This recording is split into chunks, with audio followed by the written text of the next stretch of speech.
चिड़िया की जेठानी। मोनी चिड़िया की बहू सुमन चिड़िया बहुत ही चालाक थी।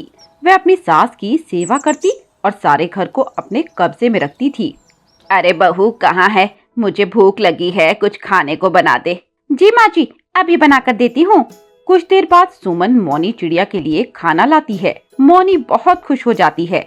कुछ दिन बाद मोनी अपने छोटे बेटे की शादी कर लेती है और पायल चिड़िया बहू के रूप में उसके घर आ जाती है। माँ जी, ये पायल मुझे कुछ ठीक नहीं लग रही, इसे घर के काम में लगाइए, नहीं तो ये सर पर चढ़ जाएगी। तू ठीक कहती है, मैं अभी इससे बात करती हूँ। सुन बहू, आज से घर का काम संभाल ले और अपनी जेठानी के साथ काम करना शुरू कर दे। साथ ही बाहर से दाने लाकर इकट्ठे कर, जिसे खाना बन सके। जी माँ जी, मैं सारा काम कर लूंगी, आप चिंता न करें। पायल घर के काम में लग जाती है। मोनी चिड़िया और सुमन दोनों बैठी रहती हैं। इसी तरह समय बीत रहा था। एक दिन मोनी चिड़िया ने दोनों बहुओं को बुलाकर कहा, मैं कुछ दिनों के लिए अपने पीहर जा रही हूँ, तुम दोनों घर का ध्यान रखना। मैं जैसा छोड़कर जा रही हूँ, मुझे घर ऐसा ही मिलना चाहिए। मोनी चिड़िया के जाते ही सुमन घर की मालकिन बनकर बैठ जाती है। घर का सारा काम और बाहर से दाना लाने का काम पायल पर डाल देती है। ए महारानी, बैठी क्यों है? माँ जी नहीं है इसलिए काम नहीं करना क्या? नहीं दीदी, अभी अभी बाहर से दाना लाई हूँ, थोड़ा आराम करके काम करने ही जा रही थी। तू आराम करेगी तो घर का काम कौन करेगा? याद रख, माँ जी मुझे घर की जिम्मेदारी देकर गई हैं। अब इस घर की मालकिन मैं हूँ। दीदी आप नाराज ना हो, मैं अभी सारा काम कर देती हूँ। ये कहकर पायल काम में लग जाती है।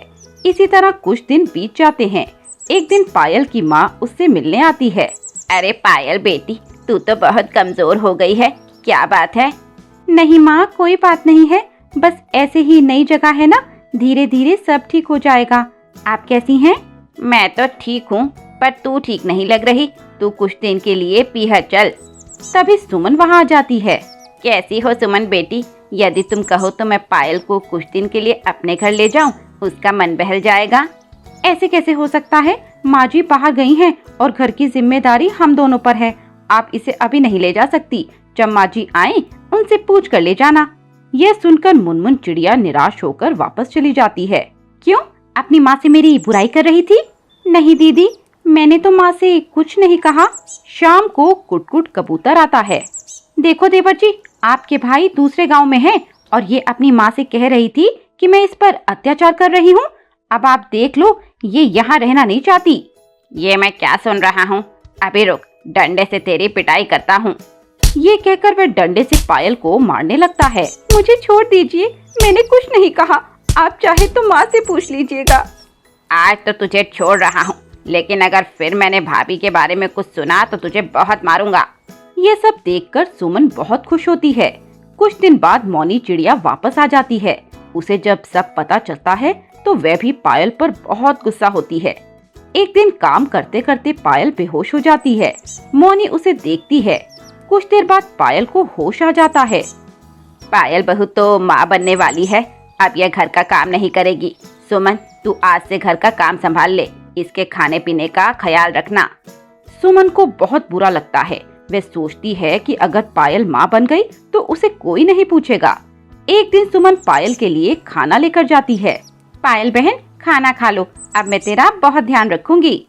पायल बिना कुछ बोले खाना खाने के लिए आगे बढ़ती है। तभी मोनी चिड़िया खाना फेंक देती है। पायल, तू ये खाना मत खा, इस नागिन ने इसमें जहर मिलाया है जिससे तू मर जाए। मैंने खुद इसे जहर मिलाते देखा है। ये सुनकर पायल रोने लगती है। दीदी, अगर मैं आपको पसंद नहीं हूँ तो मैं अपने घर चली जाती हूँ, मुझे मारकर आपको क्या मिलेगा?